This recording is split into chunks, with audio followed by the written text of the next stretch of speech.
आपके मूलांक 1 के लिए अपकमिंग वीक कैसा रहने वाला है, टैरो आपको क्या गाइड कर रहे हैं, कार्ड्स के थ्रू हमें क्या गाइडेंस मिल रही है। जल्दी से हम एनर्जीज़ के साथ कनेक्ट होते हैं और चलिए जानते हैं कि क्या हमें गाइडेंस मिल रही है टैरो से। मैंने स्प्रेड आपके लिए रेडी किया है। अगर आपका मूलांक नंबर 1 है या फिर आपका डेट ऑफ बर्थ किसी भी मंथ की 1st को, 10th को, 19th को या 28th को आता है, तो चलिए जानते हैं कि टैरो आपको क्या गाइड कर रही है। मैंने आपके लिए कार्ड्स निकाले हैं। वाओ, बहुत अच्छी एनर्जीज मुझे देखने को मिल रही हैं, साथ में बहुत सारी गाइडेंस भी मुझे देखने के लिए मिल रही है।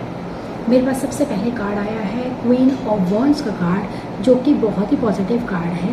ये आपकी कैपेबिलिटी को बता रहा है कि आने वाले हफ्ते में आपकी एडमिन स्किल्स बहुत अच्छी रहने वाली है। आपका पूरा का पूरा माइंड, आपका फोकस अपने काम की तरफ डेडिकेटली रहने वाला है और इसके साथ साथ आप अपने प्रोफेशनल लाइफ और पर्सनल लाइफ में भी बैलेंस क्रिएट करने की पूरी तरीके से कोशिश करने वाले हो। तो अपकमिंग वीक में प्रोफेशनल वाइज अगर हम देख रहे हैं तो थोड़ी छोटी डिस्ट्रिक्शंस आ सकती हैं, लेकिन अगर आप अपनी विल पावर को स्ट्रॉन्ग करते हो तो डेफिनेटली उन सभी डिस्ट्रैक्शन से ओवरकम करके अपने टारगेट्स को अचीव कर पाओगे। मेरे पास थोड़ी सी एनर्जीज रिजिडनेस वाली भी आ रही है। ऐसा लग रहा है फाइनेंसेस को लेके थोड़ी सी रिजिड हो सकते हो। फाइनेंसेस को लेकर फ्लेक्सिबल होना बहुत ज़्यादा ज़रूरी है। अगर आप फाइनेंसेस के बारे में सोच रहे हो, मनी के बारे में सोच रहे हो या इन्वेस्टमेंट के बारे में सोच रहे हो, तो यहाँ पर आप सबसे पहले पूरी इन्फॉर्मेशन कलेक्ट कीजिए और उसके बाद अपनी मनी को कहीं अच्छी जगह भी इन्वेस्ट कर सकते हो।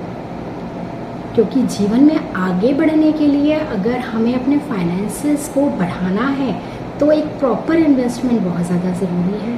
तो अपने व्यूज़ को आपको रिजिड नहीं रखना, थोड़ा फ्लेक्सिबल होना है, तो ही कहीं ना कहीं आप अपनी लाइफ के अंदर ग्रो कर पाओगे। अब एक बहुत पॉजिटिव एनर्जी मेरे पास आती हुई नज़र आ रही है। मुझे ऐसा दिख रहा है कि कोई न्यू अपॉर्चुनिटीज़ आपके पास आने वाली है या आप कुछ नया स्टार्ट करने की सोच सकते हो। ऐसा लग रहा है कि कोई नई बिगनिंग हो रही है, लेकिन उन सब चीज़ों में आप मुझे बहुत ही नए नज़र आ रहे हो, यानी पास्ट एक्सपीरियंस आपके पास उसका कम है।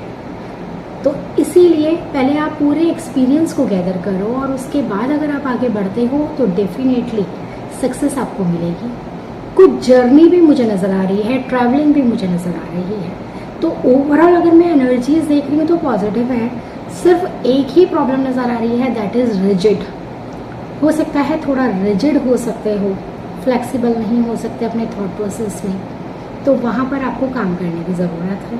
अब मैं आपके लिए एक हेल्थ का कार्ड निकाल रही हूँ। अपकमिंग वीक में हेल्थ वाइज मुझे ऐसा लग रहा है कि थॉट प्रोसेस आपका अपनी हेल्थ को बढ़ाने में चल रहा है कि कैसे मैं अपनी हेल्थ को ठीक कर सकता हूँ या कर सकती हूँ, और उसके लिए आप प्रैक्टिकल स्टेप्स भी लेते हुए नज़र आ रहे हो।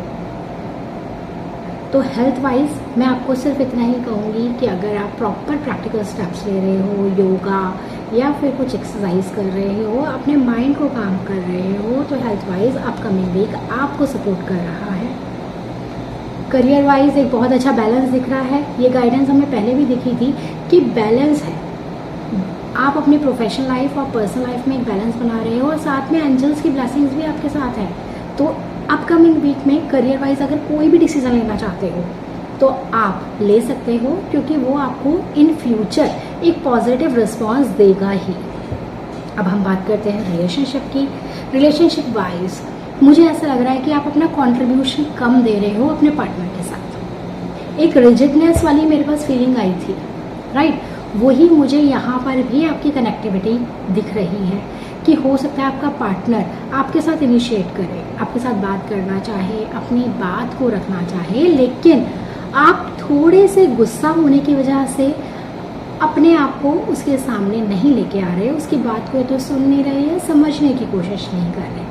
तो रिलेशनशिप में मैं आपको गाइड करूँगी, थोड़ा सा फ्लेक्सिबल हो जाइए, अच्छी कम्युनिकेशंस कीजिए, बात को सुनिए और अपनी बात को कहिए, क्योंकि हो सकता है कि आपके पार्टनर के साथ अगर आप अच्छी तरीके से कम्युनिकेशन करें या रिलेशनशिप मेंटेन करें तो वो आपका पॉजिटिव इम्पैक्ट आपको और सेक्टर्स में भी देखने को मिले। अब हम बात करेंगे मनी की कि फाइनेंसेस कैसे रहने वाले हैं। यस वाओ, फाइनेंसेस के अंदर ना मुझे एक पॉजिटिव चेंज आता हुआ नज़र आ रहा है। मुझे ऐसा लग रहा है कि आप कहीं इन्वेस्ट करोगे तो उसके अच्छे रिजल्ट्स मिलेंगे। आपका कोई रुका हुआ पैसा है तो वो वापस आता हुआ नज़र आ रहा है। ये रोटेशन दिख रही है मुझे फाइनेंसेस में, जो बहुत ही अच्छी बात है। तो ओवरऑल अगर हम देख रहे हैं तो सब चीज़ें बहुत बढ़िया हैं। लास्ट में मैं आपके लिए गाइडेंस का कार्ड निकालना चाहूँगी। गाइडेंस में मेरे पास सिर्फ एक यही कार्ड आया है, ओवर थिंकिंग को अवॉइड करो, थोड़ा सा फ्लेक्सिबल हो जाओ, नेगेटिव थॉट से दूर रहो, अपने आप को पॉजिटिव रखो। तो अपकमिंग वीक मूलांक 1 वालों के लिए बहुत अच्छा रहने वाला है। सिर्फ काम करना है पॉजिटिविटी पे। All the very best.